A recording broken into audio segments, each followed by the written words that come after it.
jaringan menggunakan mikrotik untuk meningkatkan kualitas layanan jaringan. Oke, sebelum melanjutkan penjelasan pada penelitian saya, izinkan saya untuk membagikan proposal saya.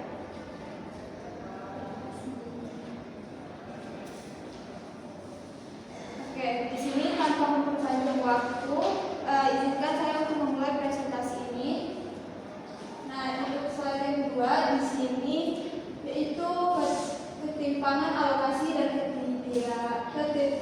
ketiadaan disabilitas merusak kualitas layanan. Nah, jadi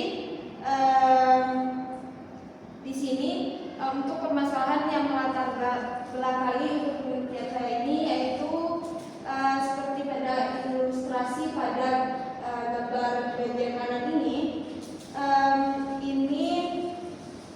sebuah kondisi jaringan tanpa pengelolaan yang baik tapi cenderung kacau. Nah, di mana ini terjadi monopoli bandwidth oleh segelintir pengguna merusak quality of service secara keseluruhan.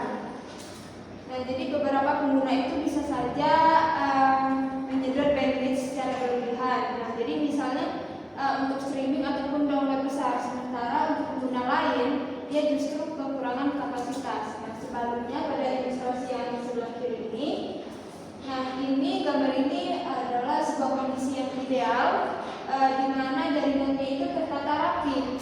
Nah, jadi kondisi ini bisa dicapai apabila pengelolaan jaringan ini dilakukan dengan distribusi kapasitas yang proporsional dan visibilitas data secara real time. Nah, jadi artinya itu administrator jaringan itu harus bisa melihat apa yang sedang terjadi pada jaringannya, bukan hanya mengatur batasan secara statis tanpa tahu kondisi aktualnya. Nah, jadi disinilah muncul kebutuhan akan sebuah sistem yang tidak hanya mengatur, tetapi juga memantau jaringan secara bersamaan. Nah, untuk slide yang ketiga yaitu mengintegrasikan manajemen dan monitoring yang sebelumnya terpisah. Nah, jadi ini saya akan memetakan posisi penelitian saya ini di antara penelitian terdahulu. Nah, jadi di sini bagian Nugroho pada tahun 2023 dan Mahendra tahun 2024, dia berfokusnya itu ke manajemen bandwidth dan stabilitas jaringan. Nah, jadi tanpa melengkapi monitoring secara real time, artinya sistem ini bisa membatasi bandwidth, tetapi administrator itu tidak memiliki disabilitas langsung terhadap kondisi traffic yang sedang berjalan. Lalu untuk pada sisi yang kiri yaitu pada Nugraha tahun 2025 dan Izzatullah pada tahun 2025, dia berfokusnya pada visualisasi traffic. Nah, namun tanpa manajemen yang terintegrasi, jaringan itu bisa saja dipantau tapi tidak bisa langsung dikendalikan oleh sistem yang sama. Nah, jadi dari penelitian saya ini saya memposisikan diri itu tepat di tengah sebagai penggabung dari kedua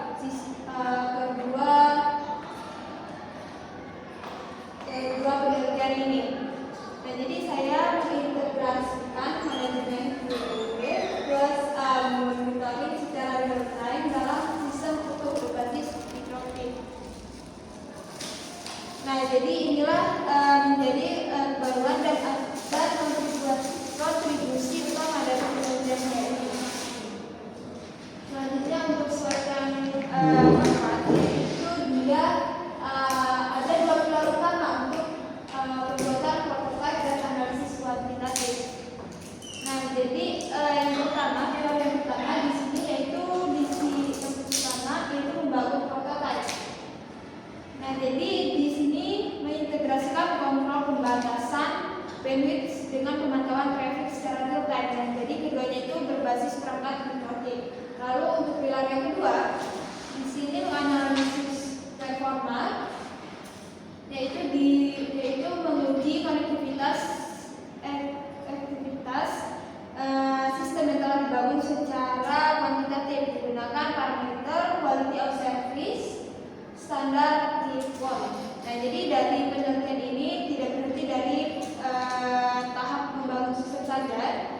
tetapi juga membuktikan secara terukur bahwa sistem tersebut itu benar-benar meningkatkan kualitas jaringan.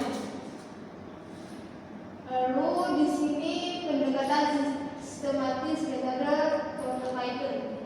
Nah, jadi untuk mencapai kedua tujuan tersebut, di sini saya melakukan pendekatan sistematis yaitu metode prototyping yang terdiri dari 4 tahapan. Yang pertama di sini adalah analisis kebutuhan. Nah, jadi pada tahap ini saya mengidentifikasi bahwa kebutuhan hardware, software, serta menentukan skenario kemudian delimitasi yang akan diterapkan. Lalu yang kedua yaitu perencanaan.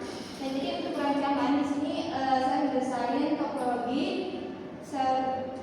jaringan serta menentukan parameter PLW yang akan digunakan untuk membatasi bandwidth tiap klien. Nah, lalu untuk yang ketiga di sini melakukan implementasi.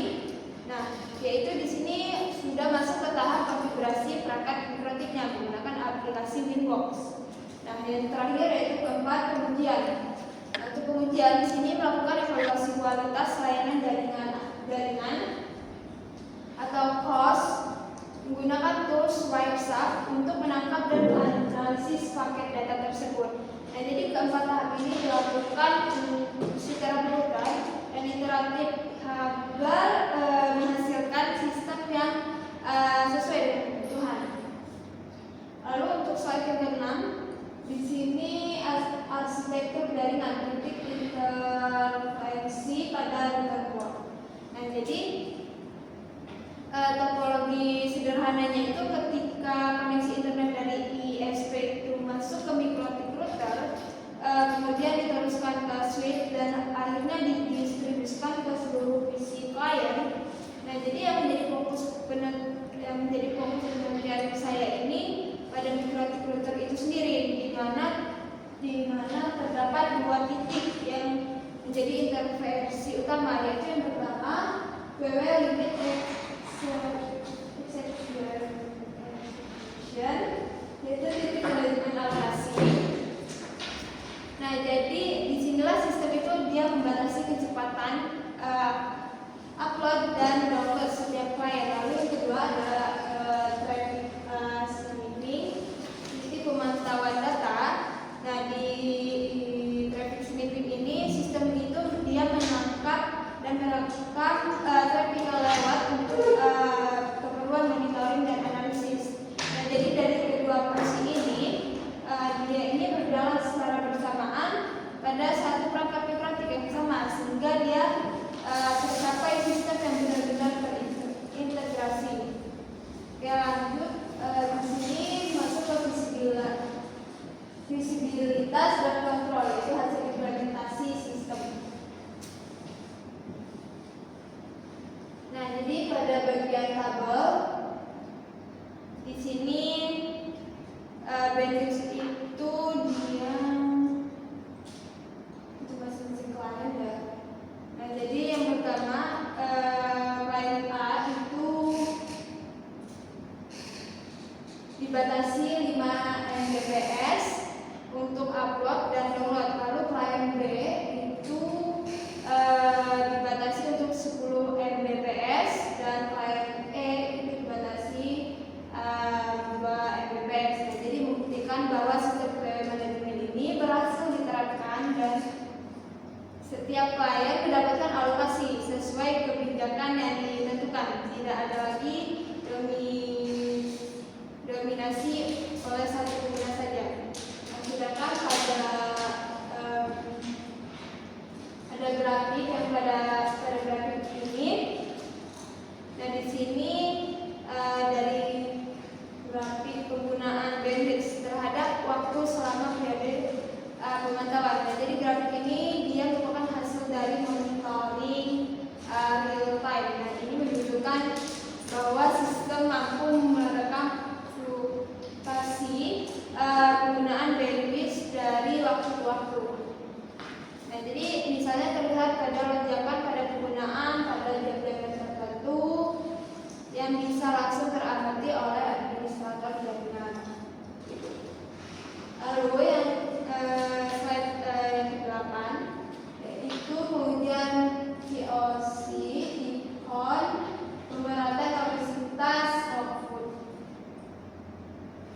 Nah, jadi pada grafik sebelumnya terlihat pada distribusi throughput antar klien itu sangat timpang. Nah,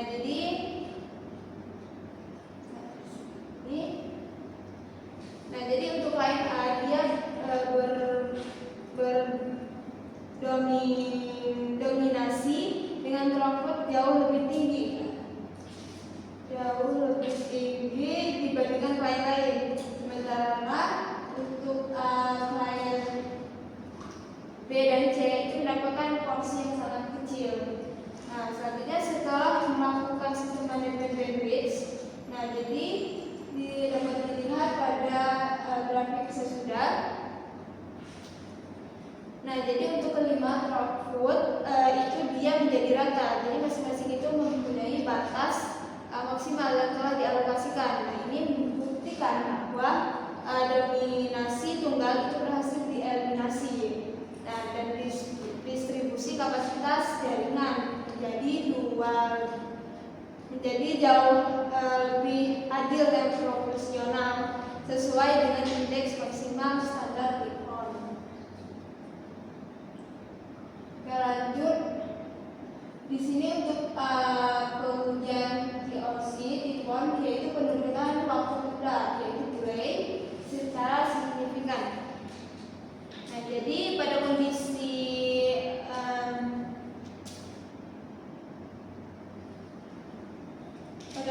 sebelum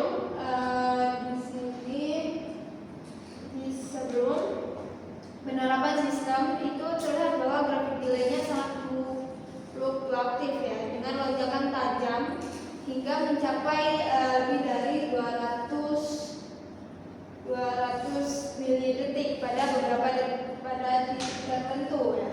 Nah, ini menunjukkan bahwa jaringan ini tidak stabil, terutama saat terjadi lonjakan traffic pada stress test.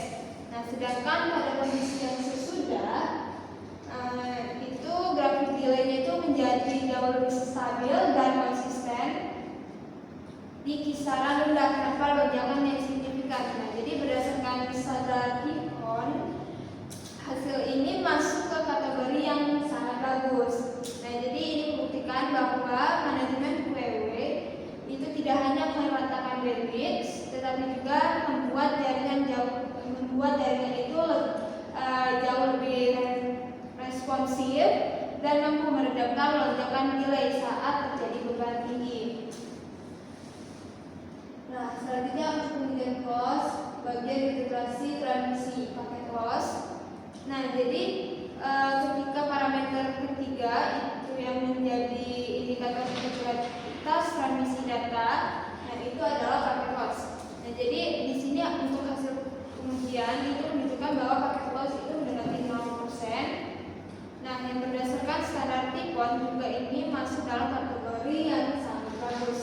Nah, jadi hal ini membuktikan bahwa manajemen QW yang diterapkan efektivitas itu mencegah terjadinya baterai overflow pada router, sehingga transmisi data ini dapat disampaikan ke tujuan tanpa kehilangan paket yang berarti. Nah, bahkan pada kondisi traffic yang padat. Oke, kesimpulan ini sistem integrasi dengan performa yang tinggi. Nah, yang pertama yaitu di sisi pembangunan sistem protokol terintegrasi itu berhasil dibangun dan beroperasi penuh sesuai dengan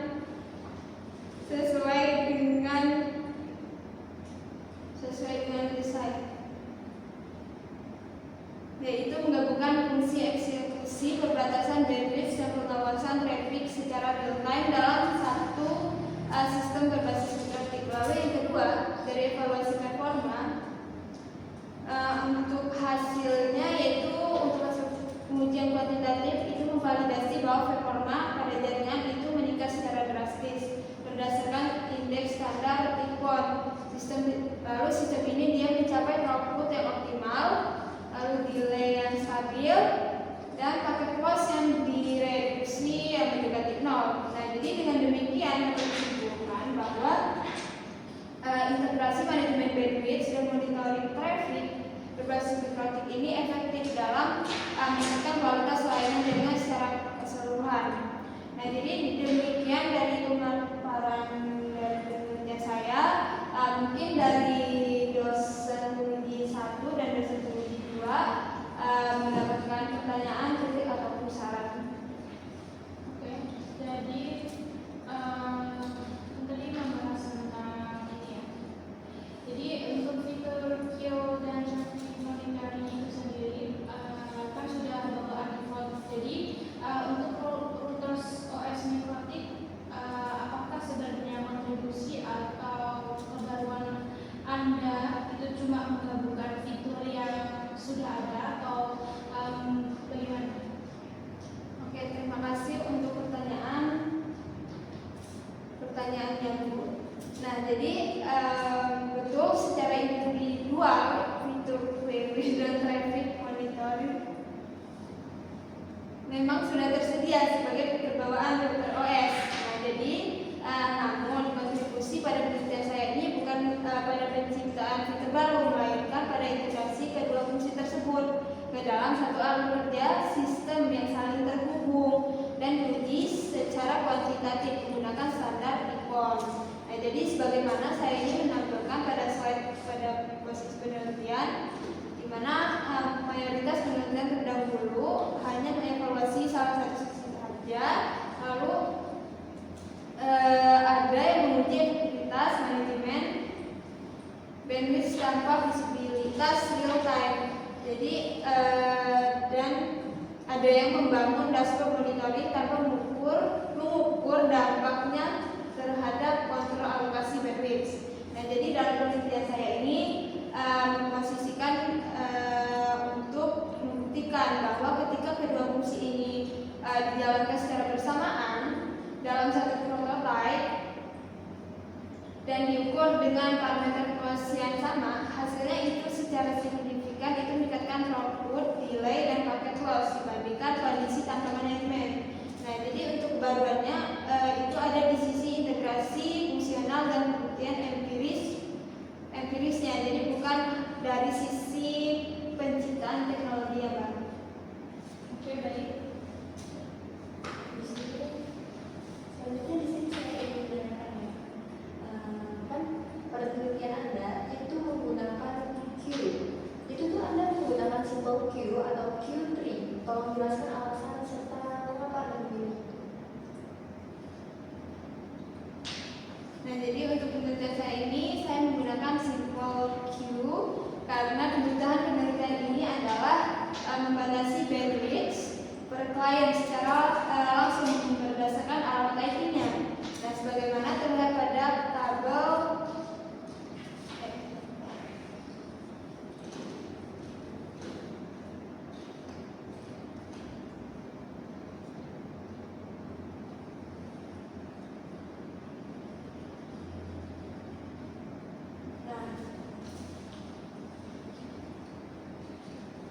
pada tabel alokasi klien A, B, dan E di sini.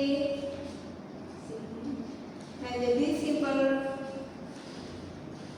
simpel Q itu lebih sesuai untuk skenario ini karena dia konfigurasinya itu lebih sederhana dan cukup untuk membatasi upload, download per target tanpa memerlukan hierarki klasifikasi traffic yang kompleks.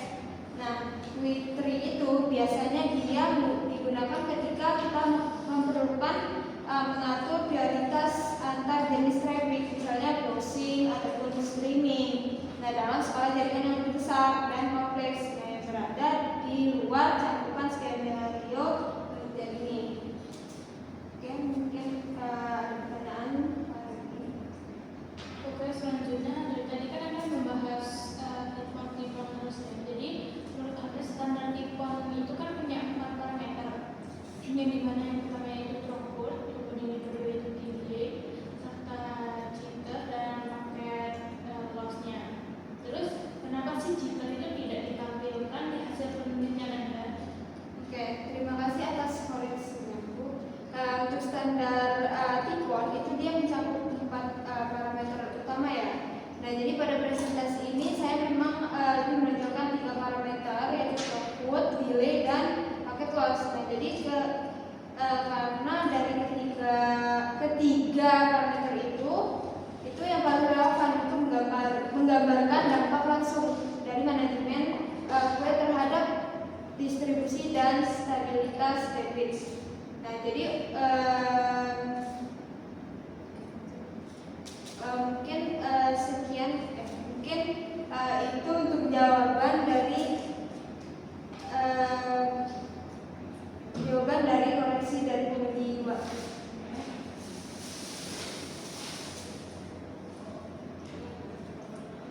Selanjutnya di sini saya ingin bertanya, hasil delay atau sesudah itu kan salah stabil yang terendah. Pengujian yang Anda lakukan itu di jaringan lokal saja atau itu juga melibatkan trafik ke internet? Nah, jadi untuk pengujian ini saya melakukannya pada jaringan lokal dengan simulasi beban trafik antar klien atau melibatkan akses ke internet melalui ISP. Nah, jadi di sini saya sadari bahwa ketika kondisi pengujian ini memang terkontrol dan idealnya dia untuk memvalidasi yang lebih menyeluruh, pengujian ini perlu dilakukan pada kondisi trafik internet nyata dengan variasi latensi eksternal yang tidak bisa dikendalikan sepenuhnya. Nah, namun di sini untuk membuktikan efektivitas manajemen kue itu sendiri, yaitu di sini mencegah buffer overload dan kongesti internal di router. Nah, jadi untuk pengujian pada topologi yang saya bangun ini itu sudah cukup representatif karena delay yang diukur itu murni mencerminkan performa pengelolaan traffic di sisi router, bukan faktor eksternal jaringan ISP.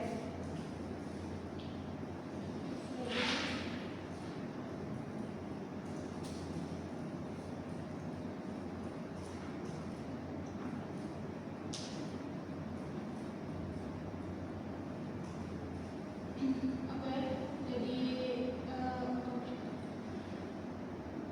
grafik throughput sendiri yang sebetulnya kan dia kan menunjukkan PAEA ya, di mana PAEA itu sangat dominan di atas terlihat. Kemudian apakah hal tersebut itu murni alami atau memang direkayasa atau di skenario kan sengaja? Oke, jadi untuk kondisi tersebut memang saya melakukan melalui skenario pengujian terkontrol, di mana klien A ini dia menjalankan dengan aktivitas yang mengkonsumsi bandwidth secara besar. Nah, jadi misalnya download file besar atau streaming, lalu untuk mensimulasikannya kondisi nyatanya itu di lapangan, di mana satu pengguna bisa memonitoringkan bandwidth tanpa adanya manajemen. Nah, jadi dari pendekatan ini saya ambil agar kondisi sebelum dan sesudah ini bisa dibandingkan secara terkontrol dan terukur, sehingga efektivitas sistem manajemen kue dapat dibuktikan secara jelas melalui perbandingan langsung, bukan hanya observasi kondisi secara acak yang direplikasi. Mungkin sekian untuk menjawab pertanyaannya. Oke, itu presentasi. Baik, di sini saya ingin bertanya untuk pertanyaan terakhir ya. Kalau misalnya penelitian Anda diterapkan pada jaringan dengan ratusan klien, apakah resource CPU atau RAM mikrotik itu masih mampu menjalankan queue dan monitoring bersamaan tanpa perluan bersama? Apakah itu sudah diuji ke arah yang sampai ratusan kali itu? Nah, jadi penelitian ini belum menguji skalibilitas pada skala yang ratusan klien karena keterbatasan perangkat dan waktu penelitian. Nah, jadi untuk pengujian yang saya lakukan pada skala prototype dengan jumlah klien terbatas seperti yang ditampilkan pada tabel implementasi. Nah, jadi di sini saya menjadi salah satu dari keterbatasan penelitian yang dimana yang saya perlukan, yang saya sampaikan secara terbuka untuk penerapan skala besar tentu perlu mempertimbangkan spesifikasi router core-nya yang lebih tinggi, CPU dan RAM yang lebih besar, serta pengujian beban